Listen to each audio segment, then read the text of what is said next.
Welcome back to an episode of Fearless. And as you can tell, it's a little bit different. I am at home on my couch and I'm not in studio.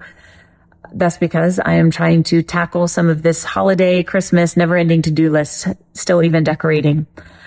But as I was getting ready today, I was listening to my grandfather on YouTube. And I do that quite often, listen to him on YouTube or on Sirius XM, because I love still learning from him. Because when I was just a little girl and I was born later in his life and later in his ministry, he was just Daddy Bill. I wasn't really learning. I hadn't lived life enough to ask him those kind of questions I wish I could ask him now, being in ministry myself and having my own family. So I'm thankful I have these resources to look back and learn from.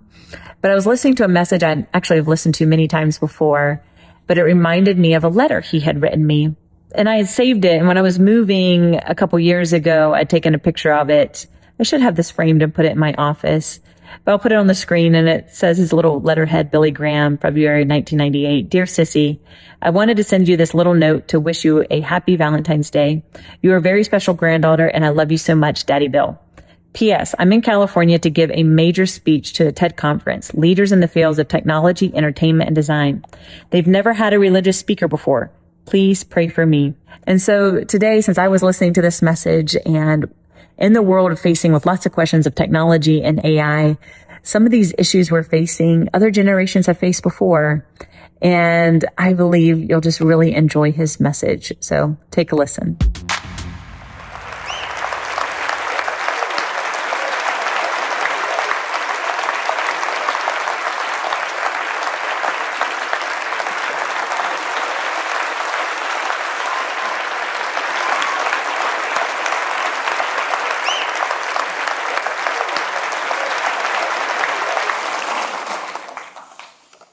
As a clergyman, you can imagine how out of place I feel.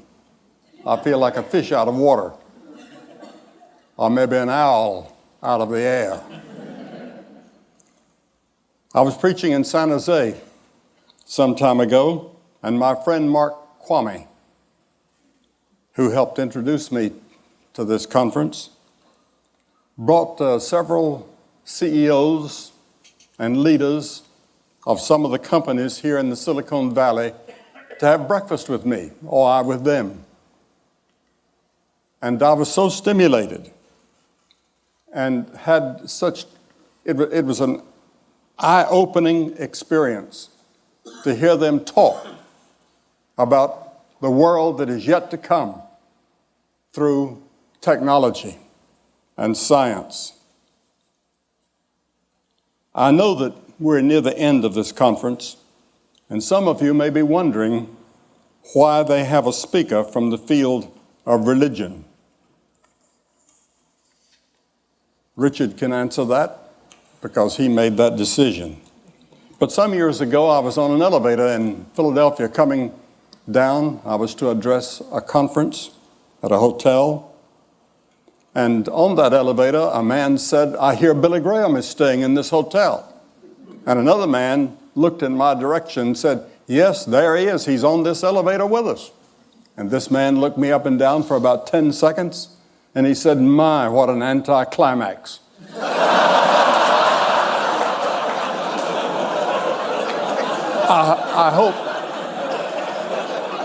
hope that you won't feel that these few moments with me is an anticlimax. After all this tremendous talks that you've heard and addresses, which I intend to listen to every one of them. But I was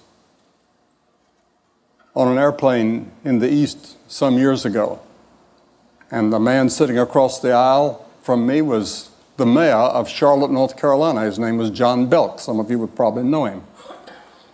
And there was a drunk man on there, and he got up out of his seat 2 or 3 times, and he was making everybody upset by what he was trying to do, and he was slapping the stewardess and pinching her as she went by, and everybody was upset with him. And finally, John Belk said, do you know who's sitting here? And the man said, no. He said, it's Billy Graham, the preacher. He said, you don't say. And he turned to me and he said, put her there. He said, your sermons have certainly helped me.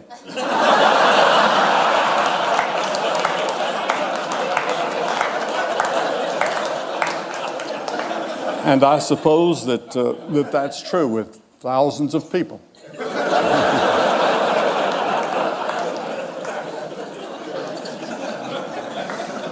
I know that as you have been peering into the future, and as we've heard some of it here tonight, I would like to live in that age and see what is going to be. But I won't, because I'm 80 years old. This is my 80th year, and I know that my time is brief. I have phlebitis at the moment in both legs, and that's the reason I had to have a little help in getting up here, because I have Parkinson's disease in addition to that, and some other problems that I won't talk about. But this is not the first time that we've had a technological revolution. We've had others. And there's one that I want to talk about. In one generation, the nation of the people of Israel had a tremendous and dramatic change that made them a great power in the Near East. A man by the name of David came to the throne, and King David became one of the great leaders of his generation. He was a man of tremendous leadership. He had the favor of God with him. He was a brilliant poet, philosopher, writer, soldier, with strategies in battle and conflict that people study even today. But about 2 centuries before David, the Hittites had discovered the secret of smelting and processing of iron. And slowly that skill spread, but they wouldn't allow the Israelis to look into it or to have any. But David changed all of that, and he introduced the Iron Age to Israel. And the Bible says that David laid up great stores of iron, in which archaeologists have found that in present-day Palestine, there are evidences of that generation. Now, instead of crude tools made of sticks and stones, Israel now had iron plows and sickles and hoes and military weapons. And in the course of one generation, Israel was completely changed. The introduction of iron in some ways had an impact, a little bit like the microchip has had on our generation.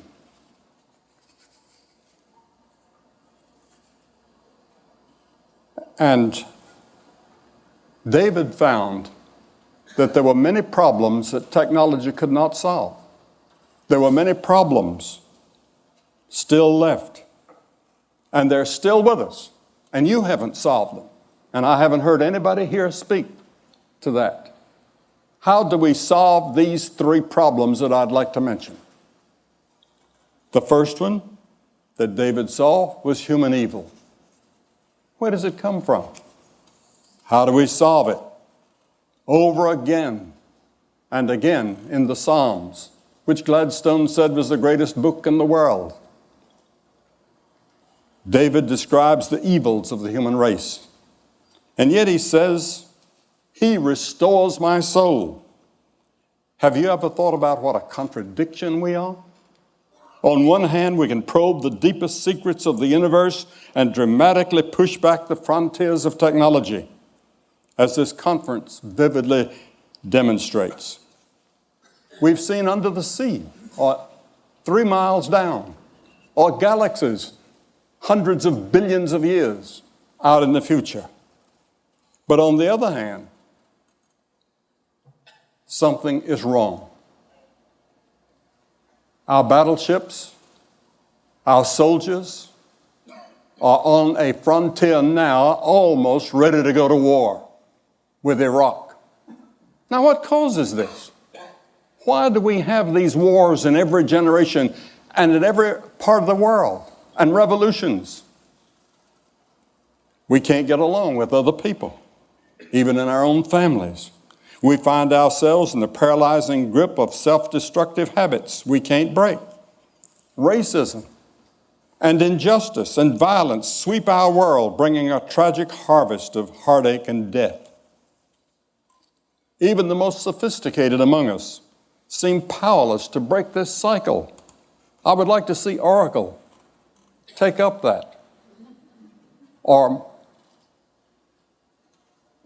some other technological geniuses work on this. How do we change man so that he doesn't lie and cheat, and our newspapers are not filled with stories of fraud in business or labor or athletics or wherever? The Bible says the problem is within us, within our hearts and our souls. Our problem is that we're separated from our Creator, which we call God.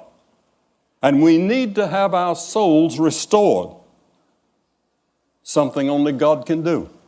Jesus said, "For out of the heart come evil thoughts, murders, sexual immorality, theft, false testimony, slander." The British philosopher Bertrand Russell was not a religious man, but he said, it's in our hearts that the evil lies, and it's from our hearts that it must be plucked out. Albert Einstein, I was just talking to someone when I was speaking at Princeton, and I met Mr. Einstein. He didn't have a doctor's degree because he said nobody was qualified to give him one. But he made this statement. He said, it's easier to denature plutonium than to denature the evil spirit of man. And many of you, I'm sure, have thought about that and puzzled over it. You've seen people take beneficial technological advances, such as the internet we've heard about tonight, and twist them into something corrupting. You've seen brilliant people devise computer viruses that bring down whole systems. The Oklahoma City bombing was simple technology, horribly used. The problem is not technology. The problem is the person or persons using it. King David said that he knew the depths of his own soul. He couldn't free himself from personal problems and personal evils that included murder and adultery. Yet King David sought God's forgiveness and said, "You can restore my soul." You see, the Bible teaches that we're more than a body and a mind. We are a soul. And there's something inside of us that is beyond our understanding. That's the part of us that yearns for God or something more than we find in technology. Your soul is that part of you that yearns for meaning in life and which seeks for something beyond this life. It's the part of you that yearns really for God. I find young people all over the world are searching for something. They don't know what it is. I speak at many universities, and I have many questions and answer periods, and whether it's Cambridge or Harvard or Oxford, I've spoken at all those universities. I'm going to Harvard in about it's about 2 months from now to give a lecture. And I'll be asked the same questions that I was asked the last few times I've been there. And it'll be on these questions. Where did I come from? Why am I here? Where am I going? What's life all about? Why am I here? Even if you have no religious belief, there are times when you wonder that there's something else. Thomas Edison also said, when you see everything that happens in the world of science and in the working of the universe, you cannot deny that there's a captain on the bridge. I remember once I sat beside Mrs. Gorbachev at a White House dinner. I went to Ambassador Dobrynin, whom I knew very well, and I'd been to Russia several times under the communists, and they'd given me marvelous freedom that I didn't expect. And I knew Mr. Dobrynin very well, and I said, I'm going to sit beside Mrs. Gorbachev tonight. What should I talk to her about? And he surprised me with the answer. He said, talk to her about religion and philosophy. That's what she's really interested in. I was a little bit surprised, but that evening, that's what we talked about. And it was a stimulating conversation. And afterwards she said, you know, I'm an atheist, but I know that there's something up there higher than we are. The second problem that King David realized he could not solve was the problem of human suffering. Writing the oldest book in the world was Job. And he said, man is born into trouble as the sparks fly upward. Yes, to be sure, science has done much to push back certain types of human suffering. But in a few months, I'll be 80 years of age.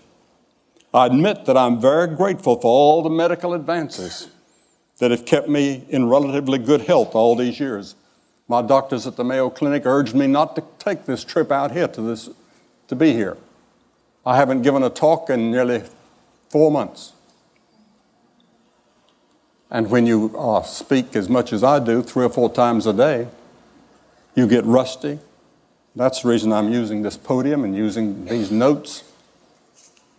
Every time you ever hear me on the television or somewhere, I'm ad-libbing. I'm not reading. I never read an address. I never read a speech or a talk or a lecture. I talk ad-lib. But tonight I've got some notes here so that if I begin to forget, which I do sometimes, I've got something I can turn to. But even here among us, in the most advanced society in the world, we have poverty. We have families that self-destruct, friends that betray us, unbearable psychological pressures bear down on us. I've never met a person in the world that didn't have a problem or a worry. Why do we suffer? It's an age-old question that we haven't answered. Yet David again and again said that he would turn to God. He said, the Lord is my shepherd. The final problem that David knew he could not solve was death. Many commentators have said that death is the forbidden subject of our generation. Most people live as if they're never going to die. Technology projects the myth of control over our mortality. We see people on our screens. Marilyn Monroe is just as beautiful on the screen as she was in person. And many young people think she's still alive. They don't know that she's dead. Or Clark Gable, or whoever it is, the old stars. They come to life, and they're just as great on that screen as they were in person. But death is inevitable. I spoke some time ago to a joint session of Congress last year, and we were meeting in that room, the stature room. About 300 of them were there. And I said, there's one thing that we have in common in this room, all of us together, whether Republican or Democrat, or whoever. I said, we're all going to die. And we have that in common with all these great men of the past that are staring down at us. And it's often difficult for young people to understand that. It's difficult for them to understand that they're going to die. As the ancient writer of Ecclesiastes wrote, he said, there's every activity under heaven. There's a time to be born, and there's a time to die. I've stood at the deathbed of several famous people whom you would know. I've talked to them. I've seen them in those agonizing moments when they were scared to death. And yet, a few years earlier, death never crossed their mind.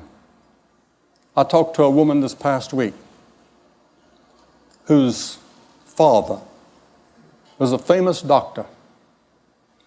She said he never thought of God, never talked about God, didn't believe in God. He was an atheist.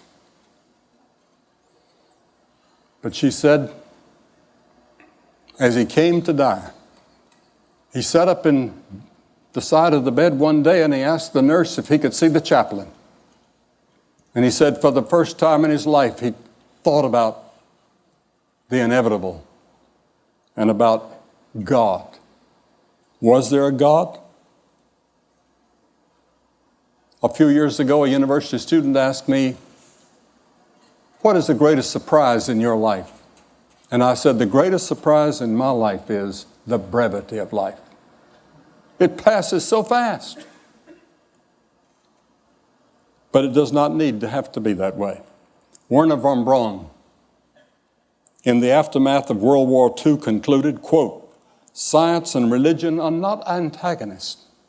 On the contrary, they're sisters." He put it on a personal basis. I knew Dr. von Braun very well. And he said, "Speaking for myself, I can only say that the grandeur of the cosmos serves only to confirm a belief in the certainty of a creator." He also said, "In our search to know God, I've come to believe that the life of Jesus Christ should be the focus of our efforts and inspiration. The reality of this life and his resurrection is the hope of mankind." I've done a lot of speaking in Germany and in France and in different parts of the world, 105 countries it's been my privilege to speak in. And I was invited one day to visit Chancellor Adenauer, who was looked upon as sort of the founder of modern Germany since the war. And he said to me, he said, "Young man," he said, "do you believe in the resurrection of Jesus Christ?" And I said, "Sir, I do." He said, "So do I." He said, "When I leave office, I'm going to spend my time writing a book on why Jesus Christ rose again and why it's so important to believe that." In one of his plays, Alexander Solzhenitsyn depicts a man dying who says to those gathered around his bed, "The moment when it's terrible to feel regret is when one is dying. How should one live in order not to feel regret when one is dying?" Blaise Pascal asked exactly that question in 17th century France. Pascal has been called the architect of modern civilization. He was a brilliant scientist at the frontiers of mathematics, even as a teenager. He is viewed by many as the founder of the probability theory and a creator of the first model of a computer. And of course, you're all familiar with the computer language named for him. Pascal explored in depth our human dilemmas of evil, suffering, and death. He was astounded at the phenomena we've been considering, that people can achieve extraordinary heights in science, the arts, and human enterprise, yet they also are full of anger, hypocrisy, and self-hatreds. Pascal saw us as a remarkable mixture of genius and self-delusion. On November 23rd, 1654, Pascal had a profound religious experience. He wrote in his journal these words, "I submit myself absolutely to Jesus Christ, my Redeemer." A French historian said 2 centuries later, "Seldom has so mighty an intellect submitted with such humility to the authority of Jesus Christ." Pascal came to believe not only the love and the grace of God could bring us back into harmony, but he believed that his own sins and failures could be forgiven, and that when he died, he would go to a place called heaven. He experienced it in a way that went beyond scientific observation and reason. It was he who penned the well-known words, "The heart has its reasons, which reason knows not of." Equally well known is Pascal's wager. Essentially, he said this: if you bet on God and open yourself to his love, you lose nothing, even if you're wrong. But if instead you bet that there is no God, then you can lose it all in this life and the life to come. For Pascal, scientific knowledge paled beside the knowledge of God. The knowledge of God was far beyond anything that ever crossed his mind. He was ready to face him when he died at the age of 39. King David lived to be 70, a long time in his era. Yet he too had to face death. And he wrote these words, "Even though I walk through the valley of the shadow of death, I will fear no evil, for you are with me." This was David's answer to the three dilemmas of evil, suffering, and death. It can be yours as well as you seek the living God and allow him to fill your life and give you hope for the future. When I was 17 years of age, I was born and reared on a farm in North Carolina. I milked cows every morning and had to milk the same cows every evening when I came home from school. And there were 20 of them that I was responsible for. And I worked on a farm and tried to keep up with my studies. I didn't make good grades in high school. I didn't make them in college until something happened in my heart. One day I was faced face to face with Christ. He said, "I'm the way, the truth, and the life." Can you imagine that? I am the truth. I'm the embodiment of all truth. He was a liar. Or he was insane. Or he was what he claimed to be. Which was he? I had to make that decision. I couldn't prove it. I couldn't take it to a laboratory and experiment with it. But by faith, I said, I believe him. And he came into my heart and changed my life. And now I'm ready when I hear that call to go into the presence of God. Thank you, and God bless all of you.